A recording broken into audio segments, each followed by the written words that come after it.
One of the most prominent messages throughout the last half of the book of Genesis is God's presence with his people, specifically with the descendants of Abraham, with Isaac, and then Jacob, and then Jacob's son. As we're going to see throughout these texts, it's not because the people were especially faithful or even well behaved. Instead, it was because of God's promise. He had vowed that he was going to be with these people. And so as we move through the narratives, we see God beside them all along the way.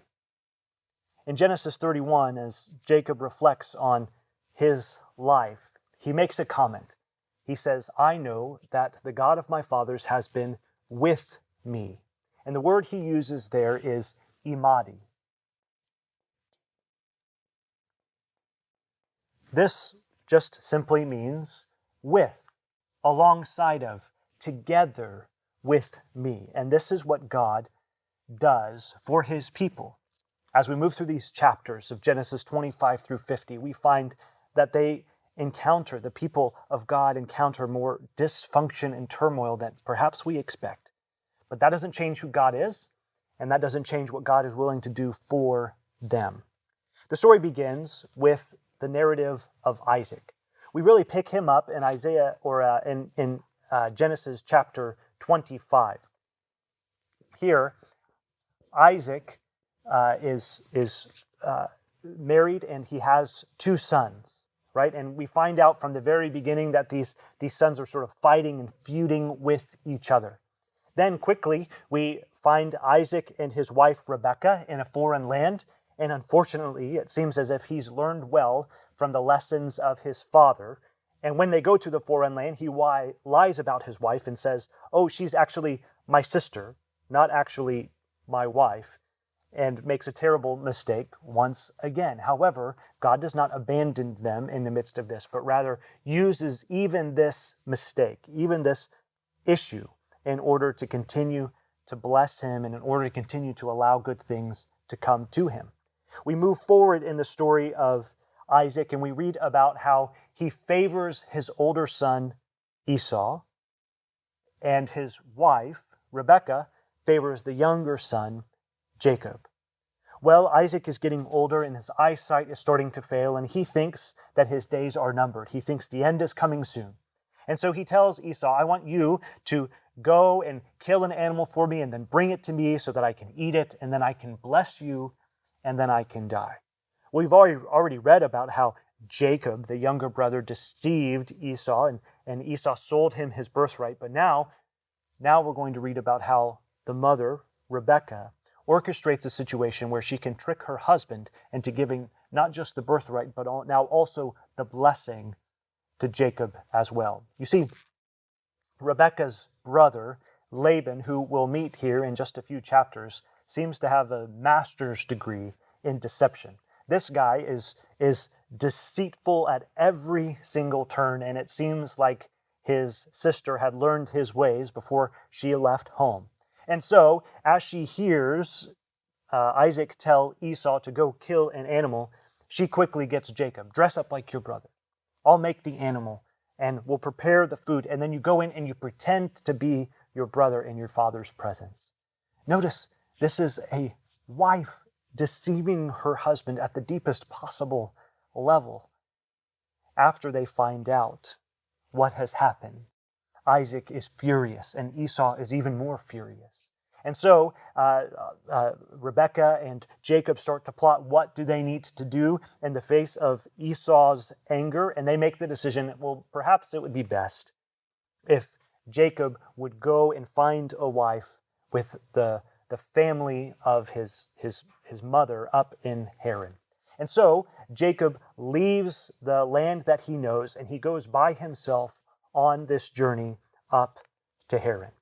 Now he's alone on his way to a foreign land. And yet, even as he's on his way, God appears to him in a dream and says that he will be with him, that he will walk beside him all along his journey. And so Jacob builds an altar to the Lord and then continues on his way.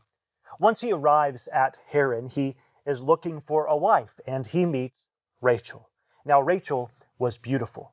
She was everything that Jacob wanted in a wife, and quickly he fell in love with her. However, she had an older sister. She was not the oldest, but like Jacob, the younger one, and her older sister's name was Leah. Now, Leah, the text says, had soft eyes. We're not quite sure what this means, but it seems to indicate that she wasn't as good looking as her sister. It could mean that there was some sort of issue with her eyes or problem with her eyes, and they were weak. It also could be that, well, you got to find something good to say about somebody, so, well, Leah had nice eyes. I'm not sure which one it is, but regardless, it seems as if she is the unloved sister. Well, Jacob, because of his immense love for Rachel, says to Laban, he says, "Tell you what, I will work for you for 7 years and give me as my wage Rachel to be my wife." Laban agrees, and for 7 years Jacob works for him. And it says, they seemed but a few days because of his great love for Rachel. Well, finally, the day arrives. He is to get married now to Rachel. And so the wedding takes place, and there at the end of the wedding, just as he gets ready to go in for the night to spend his first night with his bride, Laban takes Rachel and puts her away, and instead takes Leah and tricks Jacob, places Leah into the bridal suite. And that night, Jacob spends the evening in Leah's arms. He wakes up in the morning, and the text says, and behold, it was Leah. And Jacob is furious. He says to Laban, "What is this that you have done with me?" And Laban says, "Hey, that's not our custom here to give away the younger one before the older. Tell you what, why don't you finish the week of this older one?" In other words, finish sort of the bridal ceremony that would last for a week, and then I will give you Rachel to be your second wife. And Jacob agrees. Now let's press pause for a moment. What do you think this does to Leah? All of Leah's life, I imagine, she has been told, you are not quite as pretty as your younger sister.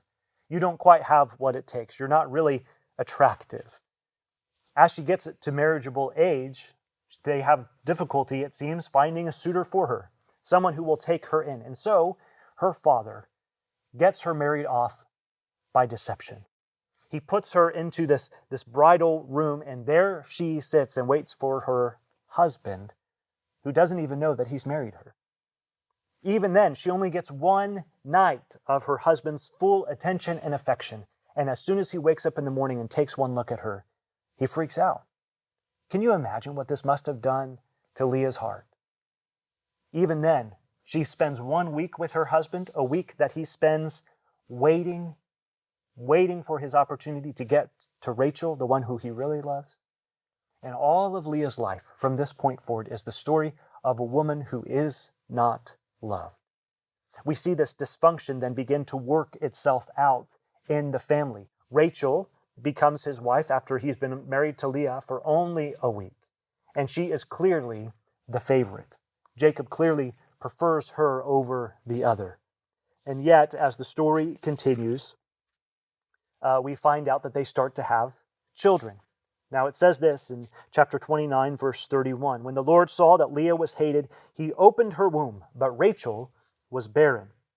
And Leah conceived and bore a son, and she called his name Reuben, for she said, because the Lord has looked upon my affliction, for now my husband will love me. Do you hear the cry of Leah and the naming of her son? She is so concerned that her husband love her, that this is such a deep desire of her heart. She thinks, maybe now that I give him a son, maybe now he will love me. And she names her son after her pain. But it doesn't work. And so she has another son. And this time she names him Simeon, saying, the Lord has heard, from the Hebrew word shema, to hear. The Lord has heard that I am hated, and he has given me this son also. Again, she's naming her son after her pain. And yet a third time, she conceived and bore a son and said, now this time my husband will be attached to me because I have borne him 3 sons. And yet again, it doesn't work. No matter how Leah longs for her husband to love her, it will not happen. She is an unloved wife through and through. And it's a devastating story that I imagine plays out over the course of several years in this woman's life. And then, finally, she bears a fourth son, but now she's realized I can chase after the idols of my heart all day, but the reality is they will never satisfy. I will never have enough. And so this time, she bears a fourth son and she cries out, "This time I will praise Yahweh." And she names her son Judah. Well, now, Rachel is jealous. She wants children, but she can't seem to have them. And so, just like her grandmother Sarah, she takes her maidservant and gives her to Jacob as a wife. She says, "Have children by her." And he starts doing that. Well, Leah, not to be one-upped, then takes her maidservant and gives him to Jacob. So Jacob now has 4 women. He hasn't even proved himself with one, and now he has 4 wives. What a terrible situation. And you see this rivalry that begins to take place as these sons are born, as these children increase. And the political nature of their fight with each other, how they're positioning themselves, it is just completely and totally dysfunctional. Finally, after many of the children have been born, Rachel cries out to Jacob in her bitterness that she be able to have children. And finally, God opens her womb. And Rachel receives that which she had longed for. You would think she would be so grateful. The Lord has given me what I wanted. Maybe she'd come up with a name like Judah. I will praise the Lord. Yet she names her son Joseph, a name that means in Hebrew, "do it again." You see, even though God answered her prayers, her name of her son expresses this desire that it is never enough. What a sad story of this incessant desire for fulfillment and satisfaction. And so then Jacob, after some time, has this large family and many flocks, and so he decides to leave his father-in-law Laban. He returns then to the land from whence he came, and Esau, his brother, meets him. We find out that Esau isn't angry with him, but in fact embraces him and seems to accept him. Jacob and his family then end up settling near a land called Shechem. However, as they are there in those days, his daughter Dinah goes into the city, and a man from the city sees her. He takes her and he rapes her, and then he decides that he wants to marry her. He comes with his father to Jacob in order to make his proposition for marriage, and it's known that he has taken Dinah and he has raped her. And yet, Jacob is shockingly silent. He doesn't say anything in result to hearing the news that his daughter has been raped. He doesn't protect her honor. He doesn't seek revenge. He doesn't do anything really except just listen to what these men have to say. It's Dinah's brothers, Jacob's sons, who come in from the field. They hear what has happened and they are livid. And since they've learned deception well from both their grandfather and their father, now they seek to deceive. And so they tell the people of Shechem, "Tell you what, we'll let our sister marry you if you'll all be circumcised." And so the men think this is a good idea. They go away, they circumcise the entire village, and then while they're still in their pain, Simeon and Levi move into the land and they slay every single one of the men there. It's a massacre. And it's only now that Jacob's reputation has been tarnished that he speaks up in the story and he says, "What have you done? You have made me stink to all of these people around." And it's Jacob's sons, Simeon and Levi, who get the last word here. And they say, "But should he have treated our sister as a whore?" I think it's a stinging rebuke against Jacob's lack of involvement in his family. Just like that, though, Simeon and Levi, the 2 sons of Jacob, are excluded from his will. He's so angry at them. Well, soon enough, as they travel along, Rachel gets pregnant once again, and yet as she's giving birth, she dies. And as she's dying, she names him son of my pain, yet the father changes his name to son of the right hand, Benjamin. And so now Jacob has 12 sons, but only 3 wives. And the question arises, which of these 3 wives will become his favorite? And so, Reuben, the oldest son of Leah, makes a decision. Maybe Jacob will all of a sudden use as his favorite wife the maidservant of Rachel instead of his mother Leah. And so he goes up, and it seems as if he sleeps with his mother-in-law or his stepmom, with Rachel's maidservant. He sleeps with her, perhaps even rapes her. And I don't think it's because he has an uncontrollable sexual desire. I think it's a power play intended to elevate his mother to the position of favorite wife.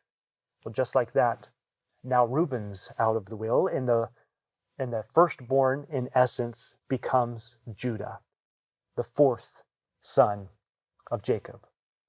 Yet as we read this story, we realize that Judah is sort of the ringleader for all of the hatred and the animosity that grows in this family. Genesis chapter 37, we pick up the story of Joseph.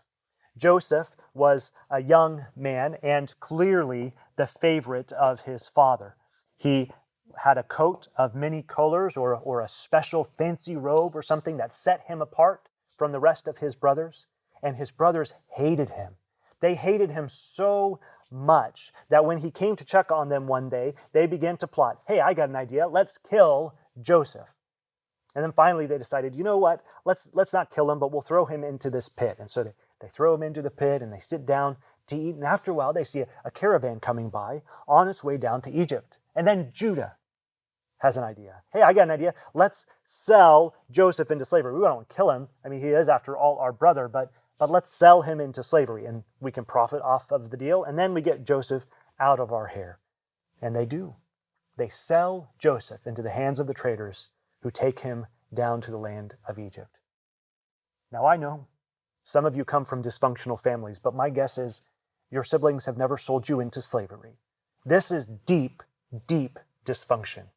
They take Joseph's robe and they dip it in the blood of a slaughtered animal, and then they present it to their father.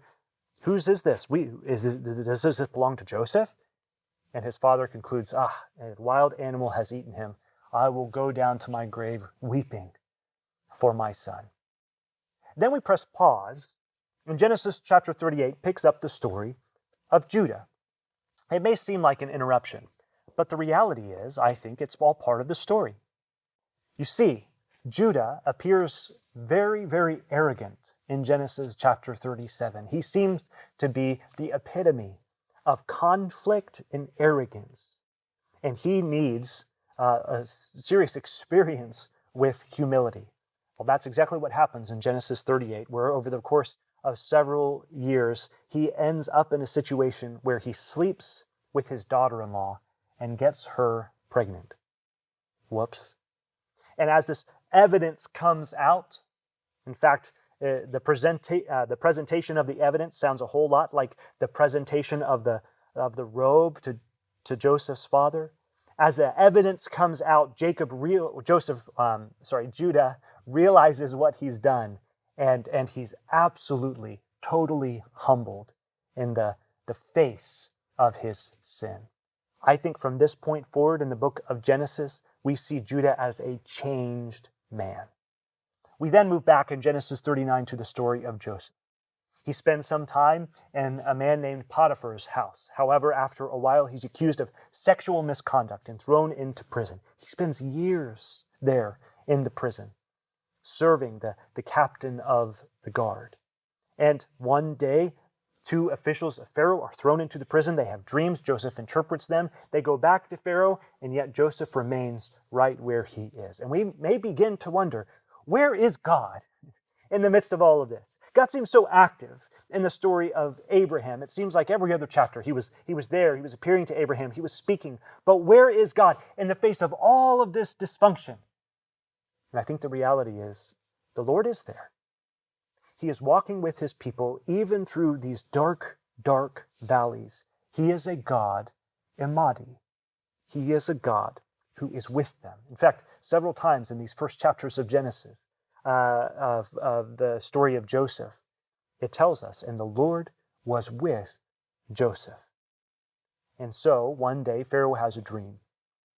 And one of the servants of Pharaoh remembers Joseph.